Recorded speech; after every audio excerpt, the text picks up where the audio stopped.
Assalamu alaikum dear students, my name is Rabbia Amin and I am here to teach you English literature and English grammar. This lecture is for class 7th English literature. In English literature we will be studying our book which is basically a novel, Robinson Crusoe, written by Daniel Defoe, and it's about a story of a man throughout his journey, and we will be studying this inshallah. And today is our first lecture. What you people have to do is listen carefully, read this out again at your homes, and what will we all do all the assessments you need to do. We will be giving you assessments and assignments or homeworks. You will be preparing your notebooks, and you must have to prepare your notebooks because you will have to submit your notebooks at a specified date. So today let's start our novel Robinson Crusoe, written by Daniel Defoe. It's Oxford Progressive English Readers Publishers, and it's for class 7. Today let's see what are the contents. There are almost 11 chapters, and after that questions and activities of the novel. Today we must start with introduction. Introduction of novel is on page just after the index page. And introduction is, this story is about an Englishman called Robinson Crusoe. He loved sailing and became rich by trading in different parts of the world. He bought a farm in Brazil and lived there, but one day he set off again to sail to West Africa. Unfortunately, his ship was wrecked in a storm. He swam to a desert island and found himself all alone. He had to build his own house, find his own food, and protect himself from danger, including wild animals and cannibals.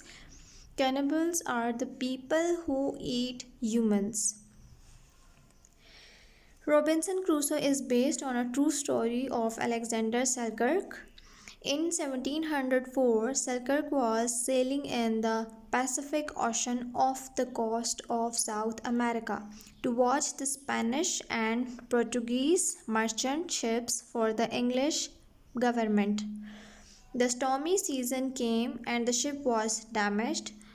The captain, William Dampier, stopped at an island called Mesitera, 400 miles from the coast of Chile.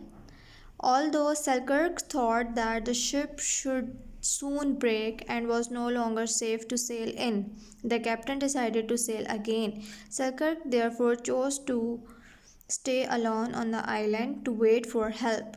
He took with him from the ship his bedding, a gun and bullets, tobacco, a small axe, a knife, a kettle, a Bible, his mathematical instruments, and some books. In Defoe's story, Robinson Crusoe also got some of these things from the ship, then lived in a cave and tamed goats, just as Selkirk did. Selkirk had stayed on the island for 4 years when an English ship came and saved him. But it is a different story for Crusoe. Robinson Crusoe is written in the first person, like a diary. Let's read what Crusoe tells us about his life on the island. So basically, Daniel Defoe has written this novel in such a way that Robinson Crusoe himself is telling the story of his voyage and hurdles he had to face during his voyage. Let's read about the writer. We must know something about the writer who had written such an amazing story. Daniel Defoe was born Daniel Foe in London in 1660. Later, he added D to his surname. He was a journalist and a poet and was arrested a few times because he wrote something against the government. He did not start writing novels until he was nearly 60. He was one of the earliest English novelists and he published his first novel, Robinson Crusoe, in 1719. It was followed by the Further Adventures of Robinson Crusoe, which is about Robinson Crusoe's second visit to the desert island. Defoe, who was considered the founder of the English novel, died in 1731 in London. So, this novel was written by Daniel Defoe. It was his first novel, and he wrote it in his 60s, and it's a fictional story edited with the real story. So let's start and see what hurdles and what fun parts did he face in his voyage. Robinson Crusoe. Chapter number 1 is Shipwrecked and a voyage to West Africa. This is first page of the novel, first chapter, and let's read. I was born in the year 1632 in York, a city in the north of England. From the time I was very young, I was always interested in ships and the sea. When I was 19, I made my first voyage. I quickly learned all I could about sailing and how to find my way around the world. Everywhere we went, I did some trading and I soon became quite rich. Later, I bought a farm in Brazil, in South America. I thought I would live there for the rest of my life and that I would never go to sea again. But some of my friends in Brazil heard that I was a good sailor and that I had twice been to West Africa. They wanted to do some business in West Africa. They asked me to go there and trade for them. Foolishly, I agreed. A ship was made ready and the cargo was put on board. Our ship was not very large, about 120 tons. It carried 6 guns and 14 men, besides the captain, his boy, and myself. Our cargo was beads, bits of glass, shells, mirrors, knives, scissors, axes, and other small things that we could trade in Africa. This was the start of a journey how Robinson Crusoe went and how he has to go, what things made him to go. Now, after the journey started, here is the next part. Stormy weather. I went on board on 1st September 1659 and we set sail the same day. First, we traveled towards the north along the coast. We had good weather, but it was very hot all the way until we came to Cape St. Augustino. From this point, we sailed out to sea, out of sight of land. After about 10 days, we crossed the equator. It was then that a fierce storm began, and after a while, we had no idea where we were. For most of the next 2 weeks, we were quite helpless. We went anywhere the fierce winds blew us. During that time, I expected every day would be my last. On the 12th day, the weather improved a little, and the captain was able to find out where we were. He discovered that we were off the coast of Guinea. North of the river Amazon.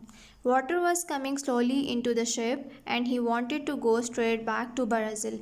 I would not let him.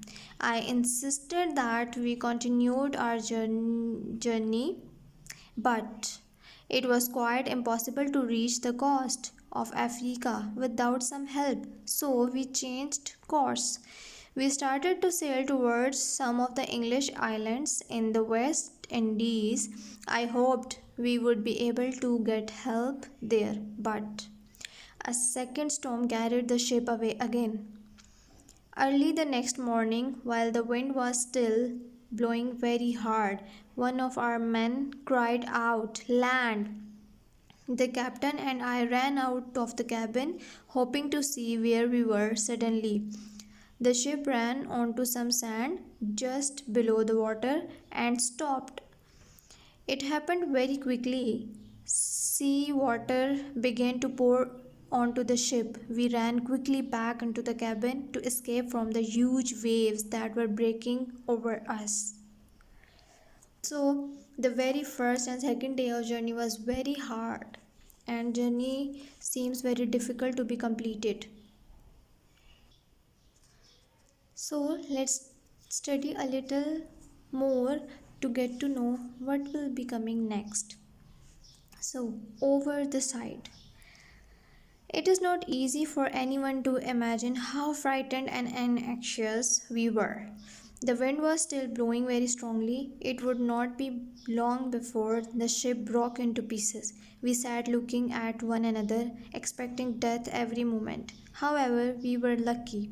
The ship did not break up, and after a while, the captain said that the wind was beginning to blow less strongly. The ship was stuck on the sand and we could not hope to get it off. So we had to think of saving our lives as best as we could. There was a small boat on board and the mate, with the help of the men, got the boat over the ship's side. Then we all got into the boat, let go, and trusted ourselves to God's mercy and the wild sea. We saw that it was almost hopeless. The waves were so high that the little boat would soon be filled with water and we would all be drowned. We worked hard at the oars and pulled towards the land, but we knew that when the boat came near the shore, we would be broken into 1,000 pieces by the rough sea. After we had rowed about 4 or 5 miles, a fierce wave looking like a mountain came rolling up behind us. We could see that our end had come. The wave broke on us with such a force that the boat at once turned over.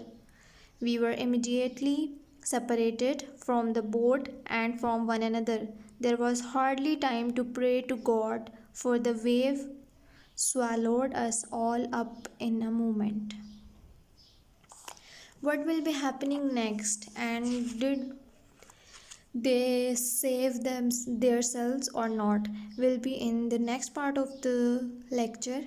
But what you people have to do is you people need to find synonyms of the words, which 5 or 6 words, and make sentences for one sentence at least for each of the word. The very first word is voyage, second is cargo, third is fierce,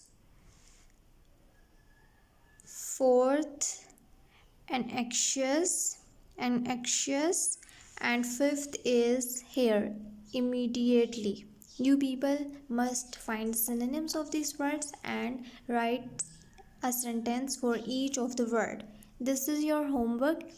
Kindly complete the homework and we will be meeting in the next lecture, inshallah.